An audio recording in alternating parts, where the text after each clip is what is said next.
Hi everyone, policy hub के YouTube channel में आपका फिर से स्वागत है एक नए टॉपिक के साथ। आज हम एक ऐसे टॉपिक के बारे में बात करेंगे जो आपको फाइनेंशियल सिक्योरिटी के साथ साथ सेविंग्स और होल लाइफ इंश्योरेंस का ऑप्शन भी देता है। हाँ, हम बात करेंगे LIC के न्यूली लॉन्च जीवन उत्सव प्लान के बारे में जो रिसेंटली ही 1 अक्टूबर 2024 को LIC ने लॉन्च किया है। इस प्लान के अंदर अगर पॉलिसी होल्डर की अनफॉर्चुनेटली डेथ हो जाती है तो ऐसे केस में LIC पॉलिसी होल्डर की फैमिली को फाइनेंशियल सपोर्ट प्रोवाइड करती है और अगर पॉलिसी होल्डर सरवाइव करता है तो ऐसे केस में उनके पास ऑप्शन होता है कि वो रेगुलर इनकम बेनिफिट या फिर फ्लेक्सी इनकम बेनिफिट का ऑप्शन चूज करके एक गारंटेड इनकम ले सकते हैं। इस प्लान के अंदर गारंटेड इनकम मिलता है, इसलिए इसमें बोनस या सरप्लस का शेयर नहीं मिलता है। तो आज की वीडियो में हम डिस्कस करेंगे इस प्लान के फीचर्स के बारे में, बेनिफिट्स के बारे में, एलिजिबिलिटी क्राइटेरिया,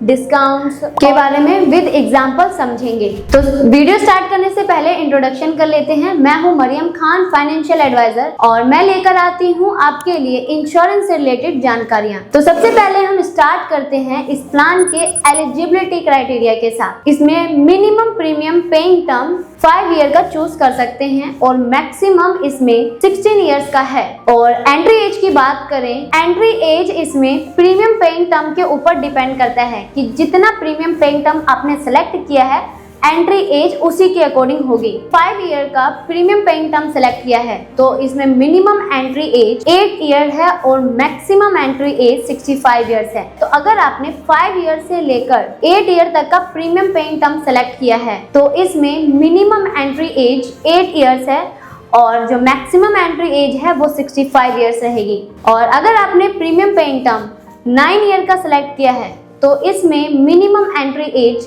7 ईयर रहेगा और मैक्सिमम 65 इयर्स। और अगर आपने 10 साल का प्रीमियम पेइंग टर्म सेलेक्ट किया है तो इसमें मिनिमम एंट्री एज 6 इयर्स रहेगी और मैक्सिमम 65 इयर्स। और अगर आपने 11 ईयर का प्रीमियम पेइंग टर्म सेलेक्ट किया है तो मिनिमम एंट्री एज 5 इयर्स है और मैक्सिमम एंट्री एज 64 इयर्स है। और अगर आपने 12 ईयर का प्रीमियम पेइंग टर्म सेलेक्ट किया है तो मिनिमम एंट्री एज 4 इयर्स है और मैक्सिमम एंट्री एज 63 इयर्स है। 13 ईयर का प्रीमियम पेइंग टर्म सेलेक्ट किया है तो मिनिमम एंट्री एज 3 इयर्स है और मैक्सिमम 62 इयर्स है। 14 ईयर के प्रीमियम पेइंग टर्म पर मिनिमम 2 ईयर है और मैक्सिमम 61 ईयर है। और 15 ईयर का प्रीमियम पेइंग टर्म है तो मिनिमम 1 ईयर एंट्री एज है और मैक्सिमम 60 इयर्स है। और लास्ट है हमारा 16 ईयर का प्रीमियम पेइंग टर्म। अगर आपने 16 ईयर का प्रीमियम पेइंग टर्म सेलेक्ट किया है तो मिनिमम एंट्री एज 90 डेज है और मैक्सिमम एंट्री एज 59 इयर्स है। अब हम सम इंश्योर्ड की बात करते हैं तो मिनिमम सम इंश्योर्ड 5 लाख है और मैक्सिमम सम इंश्योर्ड पे कोई लिमिट नहीं है और मैक्सिमम प्रीमियम पे आप 75 इयर्स तक कर सकते हैं। इस प्लान के 4 यूनिक सेलिंग पॉइंट्स हैं। पहला है होल लाइफ इंश्योरेंस, यानी कि इसमें आपको फाइनेंशियल सिक्योरिटी के साथ साथ लाइफ टाइम तक के लिए लाइफ इंश्योरेंस कवर भी मिलता है। दूसरा है इसमें गारंटेड इनकम बेनिफिट। इसके अंदर आप गारंटेड बेनिफिट 2 टाइप से ले सकते हैं। पहला है आपका रेगुलर इनकम बेनिफिट और दूसरा है flexi income benefit. Regular income benefit के अंदर आप अपने बेस सम इंश्योर्ड का 10% अमाउंट रेगुलर बेस पर ले सकते हैं। और फ्लेक्सी इनकम बेनिफिट की बात करें तो फ्लेक्सी इनकम बेनिफिट के अंदर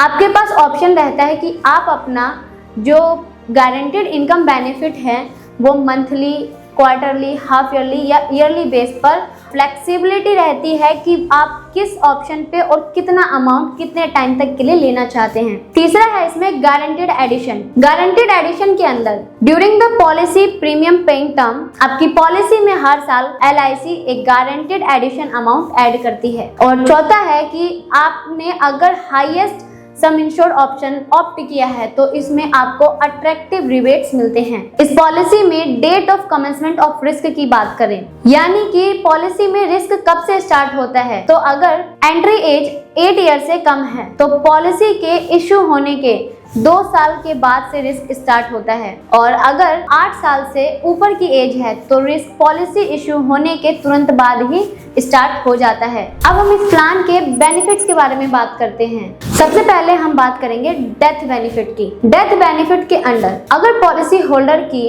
अनफॉर्चुनेटली डेथ हो जाती है तो ऐसे केस में पॉलिसी होल्डर की फैमिली को sum insured on death plus accrued guaranteed addition, इन दोनों का प्लस जितना भी बेनिफिट होगा उनकी फैमिली को प्रोवाइड कर दिया जाता है। डेथ बेनिफिट हमेशा पेड प्रीमियम के 105% अमाउंट के इक्वल या उससे ज्यादा ही मिलता है, लेकिन 105% से कभी भी कम नहीं मिलता। और अगर हम सम insured at the time of death की बात करें तो इसमें जो बेस सम इंश्योर्ड होता है वो या फिर एनुअलाइज प्रीमियम का 7 टाइम, इन दोनों में से जो भी अमाउंट होगा वो उनकी फैमिली को विद द एडिशन ऐड करके दे दिया जाएगा। दूसरा बेनिफिट है हमारा सर्वाइवल बेनिफिट। सर्वाइवल बेनिफिट में 2 टाइप के बेनिफिट्स मिलते हैं, एक है रेगुलर इनकम बेनिफिट और दूसरा है फ्लेक्सी इनकम बेनिफिट, जैसा हमने वीडियो के स्टार्टिंग में ही बात किया था। ये बेनिफिट ऑप्ट करने का ऑप्शन पॉलिसी होल्डर के पास ही रहता है। पॉलिसी होल्डर के पास ऑप्शन रहता है कि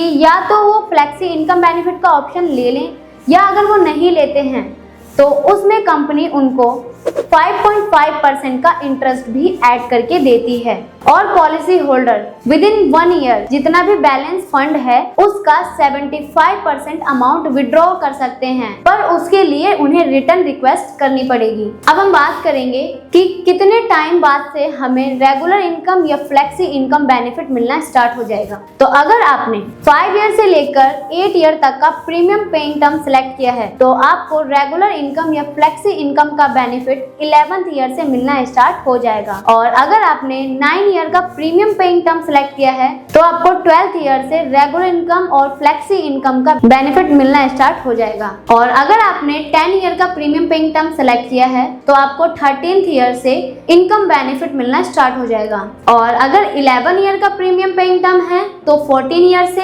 12 ईयर का प्रीमियम पेइंग टर्म है तो 15th ईयर से, 13th ईयर का प्रीमियम पेइंग टर्म है तो 16th ईयर से, 14 ईयर का प्रीमियम पेइंग टर्म है तो 17th ईयर से, 15 ईयर का प्रीमियम पेइंग टर्म है तो 18th ईयर से और 16th ईयर का प्रीमियम पेइंग टर्म है तो आपको 19th ईयर से इनकम बेनिफिट मिलना स्टार्ट हो जाएगा। अब सवाल ये उठता है, अगर हमने रेगुलर इनकम बेनिफिट का ऑप्शन सिलेक्ट किया है तो क्या हम उसको बाद में चेंज करके फ्लेक्सी इनकम बेनिफिट में कन्वर्ट कर सकते हैं? तो हाँ, आपके पास ये ऑप्शन अवेलेबल रहता है, पर आपकी पॉलिसी इश्यू होने के 6 महीने बाद तक के लिए आपके पास ये ऑप्शन रहता है। नेक्स्ट बात करते हैं हम मैच्योरिटी बेनिफिट की। तो मैच्योरिटी बेनिफिट की अगर बात करें तो ये एक होल लाइफ इंश्योरेंस और गारंटेड इनकम प्लान है, तो इसके अंदर मैच्योरिटी बेनिफिट नहीं है। तो चलिए अब हम डिटेल में समझते हैं गारंटेड एडिशन को। तो सबसे पहले हम बात करेंगे इनफोर्स पॉलिसी के केस में। तो इनफोर्स पॉलिसी के केस में जो गारंटेड एडिशन कैलकुलेट होता है वो हमें पर 1000 के अकॉर्डिंग 40 रुपीज़ मिलता है, यानी कि पर 1000 का बेस सम इंश्योर्ड पे 40 रुपीज़ का एडिशन मिलता है। गारंटेड एडिशन का कैलकुलेशन पॉलिसी ईयर के एंड में ही की जाती है और अगर पॉलिसी लैप्स हो जाती है तो ऐसे केस में गारंटेड एडिशन बंद हो जाती है। और अगर पॉलिसी होल्डर की डेथ पॉलिसी टर्म के दौरान ही हो जाती है तो ऐसे केस में कंपनी गारंटेड एडिशन पूरे साल के अकॉर्डिंग पे करती है। और इन केस अगर policy holder policy premium paying term के दौरान ही अपनी पॉलिसी को सरेंडर करना चाहते हैं तो ऐसे में उन्हें गारंटेड एडिशन, तो ऐसे केस में कंपनी प्रोराटा बेस पे गारंटेड एडिशन का कैलकुलेशन करती है। कंप्लीट मंथ के अकॉर्डिंग कैलकुलेट होता है। जीवन उत्सव प्लान में 5 ऑप्शनल राइडर्स भी हैं। तो सबसे पहला राइडर है हमारा LIC accidental death and disability benefit rider.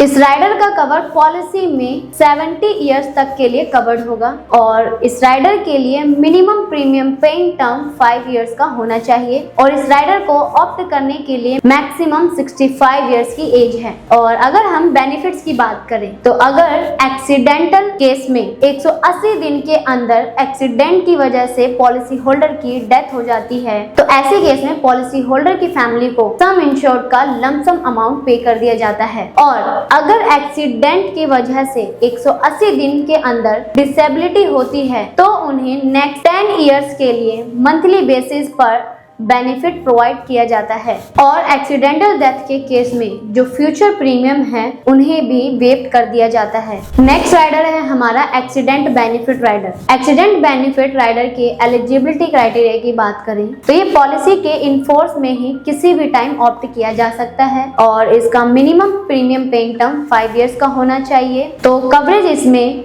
Maximum premium paying term तक मिलता है या फिर पॉलिसी होल्डर के 70 इयर्स के एज तक मिलता है। और अगर एक्सीडेंट के केस में डेथ हो जाती है तो लमसम अमाउंट पॉलिसी होल्डर की फैमिली को दे दिया जाता है। तीसरा राइडर है हमारा न्यू टर्म एश्योरेंस राइडर। इसमें एलिजिबिलिटी क्राइटेरिया की बात करें तो ये पॉलिसी के इंसेप्शन डेट के टाइम पर ही ऑप्ट किया जा सकता है। दूसरा, अगर एक्सीडेंट के केस में पॉलिसी होल्डर की डेथ हो जाती है तो इसमें टर्म एश्योरेंस के अकॉर्डिंग एक सम इंश्योर्ड का अमाउंट दिया जाता है। वो अमाउंट पॉलिसी होल्डर के फैमिली को दे दिया जाता है। इस राइडर का बेनिफिट मैक्सिमम 35 इयर्स तक या फिर पॉलिसी होल्डर के 75 इयर्स की एज तक मिलता है। चौथा राइडर है इसमें क्रिटिकल इलनेस राइडर। इसमें भी अगर एलिजिबिलिटी क्राइटेरिया की बात करें तो ये राइडर भी पॉलिसी के इंसेप्शन डेट के टाइम पर ही ऑप्ट किया जा सकता है। और अगर कवरेज की बात करें तो पॉलिसी के 35 इयर्स तक या फिर पॉलिसी होल्डर के 75 इयर्स की एज तक इसका कवर मिलता है। और इसमें 15 क्रिटिकल इलनेस स्पेसिफाइड मेंशन होते हैं। तो ऐसे केस में कंपनी क्रिटिकल इलनेस का सम इंश्योर्ड अमाउंट प्रोवाइड करती है। और लास्ट बेनिफिट है हमारा प्रीमियम वेवर बेनिफिट। ये राइडर पॉलिसी के इनफोर्स टाइम में किसी भी टाइम ऑप्ट किया जा सकता है। राइडर का टर्म और बेस पॉलिसी का आउटस्टैंडिंग प्रीमियम पेइंग टर्म कम से कम 5 साल का होना चाहिए। ये राइडर माइनर लाइफ एश्योर्ड के नाम पर पॉलिसी होने पर भी अवेलेबल है लेकिन प्रपोजर के लाइफ पर अप्लाई होगा। और अगर राइडर टर्म के कैलकुलेशन की बात करें, राइडर टर्म कैलकुलेट किया जाएगा बेस प्लान का आउटस्टैंडिंग प्रीमियम पेइंग टर्म या फिर 25 years maximum premium paying term minus करेंगे हम इसमें से माइनर लाइफ एश्योर्ड की एज जो पॉलिसी ऑप्ट करते समय है। अगर राइडर टर्म प्लस प्रपोजर की एज 70 साल से कम है तो राइडर अलाउ नहीं होगा। और अगर हम बेनिफिट की बात करते हैं तो अगर प्रपोजर की डेथ होती है तो बेस पॉलिसी के बचे हुए प्रीमियम्स वेव कर दिए जाएंगे जो प्रपोजर की डेथ के बाद और राइडर टर्म के अंडर ड्यू पॉलिसी का premium paying term rider term से ज्यादा हो तो राइडर टर्म के बाद के प्रीमियम लाइफ एश्योर्ड को पे करने होंगे। अगर वो प्रीमियम पे नहीं किए गए तो पॉलिसी पेड अप हो जाएगी। साथ ही इस प्लान में आप डेथ बेनिफिट को इंस्टॉलमेंट बेसिस पर भी ले सकते हैं 5, 10 और 15 इयर्स तक के इंस्टॉलमेंट पर। ये ऑप्शन तभी ऑप्ट किया जा सकता है जब लाइफ एश्योर्ड माइनर हो। अगर आप डेथ बेनिफिट को मंथली वाइज लेने के लिए ऑप्ट करते हैं तो मंथली वाइज ऑप्ट करने पर कंपनी आपको 5000 का बेनिफिट पर मंथ देती है। और अगर आप क्वार्टरली बेसिस पर बेनिफिट लेते हैं तो आपको 15,000 रुपए क्वार्टरली मिलता है। और अगर आप हाफ ईयरली का ऑप्शन सेलेक्ट करते हैं तो हाफ ईयरली बेसिस पर आपको 25,000 का बेनिफिट मिलता है। और अगर आप ईयरली बेसिस का ऑप्शन ऑप्ट करते हैं तो कंपनी आपको ईयरली बेसिस पर 50,000 रुपए का अमाउंट पे करती है। इस प्लान में अगर हम प्रीमियम पेमेंट के मोड की बात करें तो आप इसमें premium yearly, half yearly, quarterly और मंथली बेसिस पर पे कर सकते हैं। साथ ही इस प्लान में आपको 30 डेज का ग्रेस पीरियड भी मिलता है कि अगर आप अपनी पॉलिसी को ड्यू टाइम पे रिन्यू नहीं कर पाते हैं या प्रीमियम पे नहीं कर पाते हैं तो आपके पास 30 डेज का ग्रेस पीरियड रहता है। आप विद इन 30 डेज के अंदर प्रीमियम पे करके अपनी पॉलिसी को लैप्स होने से बचा सकते हैं। अगर रिवाइवल बेनिफिट की बात करें तो अगर आपकी पॉलिसी लैप्स हो गई है तो आप पॉलिसी के लैप्स होने से लेकर नेक्स्ट 5 ईयर के अंदर अंदर अपनी पॉलिसी को दोबारा रिवाइव कर सकते हैं। पर ये रिवाइव तभी की जाएगी जब आपके जितने भी ड्यू प्रीमियम्स होंगे वो पेड कर दिए जाएंगे और साथ ही कंपनी उसके ऊपर कुछ एक्स्ट्रा इंटरेस्ट भी चार्ज करती हैं।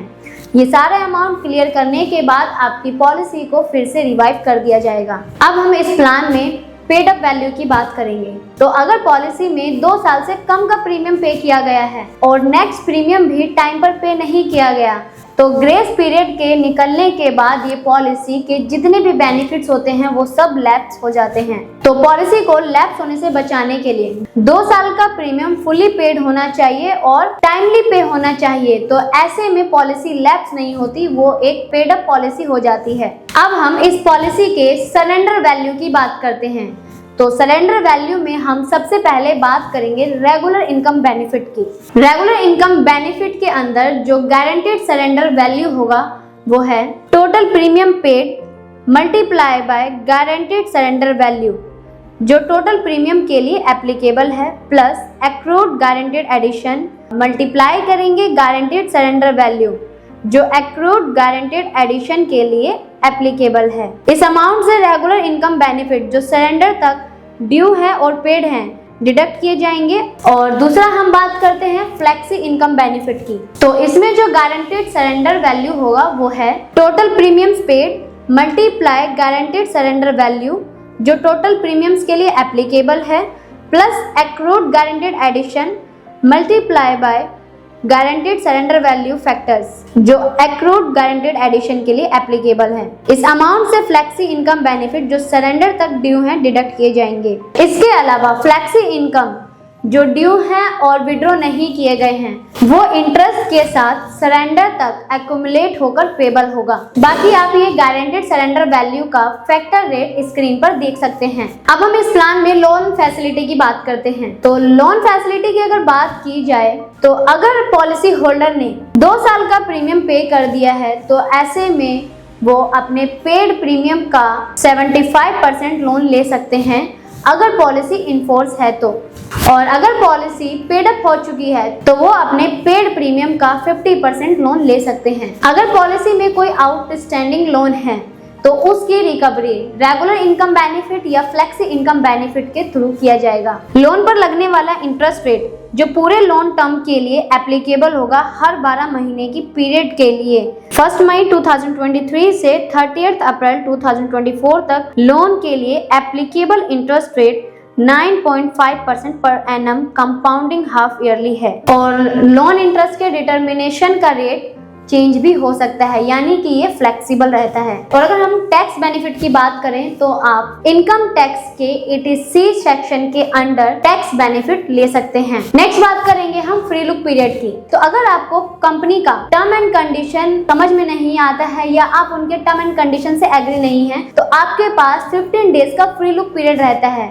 पॉलिसी इश्यूएंस के विदिन 15 डेज के अंदर आप अपनी पॉलिसी को कैंसिल कर सकते हैं और आपका प्रीमियम आपको रिफंड मिल जाएगा। अगर इन केस आपका कोई टेस्ट हुआ है, हेल्थ चेकअप हुआ है या किसी टाइप का रिस्क कवर किया गया है तो वो अमाउंट डिडक्ट करने के बाद आपका प्रीमियम रिफंड किया जाता है। अब हम बात करेंगे सुसाइड क्लॉज की। सुसाइड क्लॉज के अंदर अगर पॉलिसी होल्डर रिस्क स्टार्ट होने के विदिन 1 ईयर के अंदर सुसाइड अटेम्प्ट करते हैं तो ऐसे केस में नॉमिनी या फिर बेनिफिशियरी को पेड प्रीमियम का 80% अमाउंट पे कर दिया जाता है। और अगर पॉलिसी होल्डर पॉलिसी रिवाइवल के विदिन 1 ईयर के अंदर सुसाइड अटेम्प्ट करते हैं तो ऐसे में नॉमिनी या बेनिफिशियरी को पेड प्रीमियम का 80% या टोटल पेड प्रीमियम या फिर at the time of suicide जो बेस सम इंश्योर्ड होगा उनमें से जो भी ज्यादा अमाउंट होगा वो नॉमिनी या बेनिफिशियरी को पे कर दिया जाएगा। पर नॉमिनी या बेनिफिशियरी को इस पॉलिसी का कोई भी क्लेम नहीं दिया जाएगा। तो ये था इस पूरे प्लान का ओवरव्यू। अब हम इस प्लान को एक कैलकुलेशन के थ्रू समझते हैं जिसमें हम एज लेंगे 31 ईयर्स और प्रीमियम पेइंग टर्म है हमारा 16 ईयर्स और पॉलिसी टर्म हमारा रहेगा 69 ईयर्स। प्रीमियम और जो इनके गारंटेड इनकम बेनिफिट है आप वो स्क्रीन पर देख सकते हैं। आई होप कि आपको ये पूरा प्लान बहुत ही अच्छे से समझ आया होगा और इसकी सारी कैलकुलेशन समझ में आई होगी।